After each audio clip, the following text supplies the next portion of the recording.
আমার অনেক মানত মা পূরণ করেছে। বলতে গেলে আমার একটা ঘরের খুব ইচ্ছে ছিল। একদিনে একটা রাত্রের মধ্যে আমি শুধু মাকে বলেছিলাম, মা আমি তোমার কাছাকাছি থাকতে চাই। আমার মা আমাকে একটা রাত্রের মধ্যে সেই ঘর আমাকে ঠিক করে দিয়েছে। তারপরে আমি এখানেই তার মানসিক পূরণ করে আমি এখানে দণ্ডি কেটে গিয়ে পুজো দিয়ে গেছি।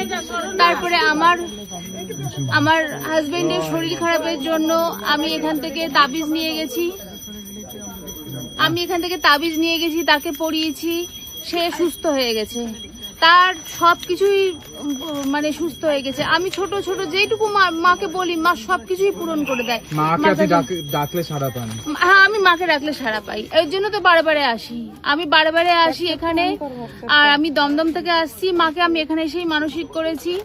আজকে আমি মাকে কিছু দিতে চাই এইটুকুনি, যে মা একটা বড় মানসিক আছে আমার, সেটা পূর্ণ করে দিক। আমি দমদম থেকে এসেছি।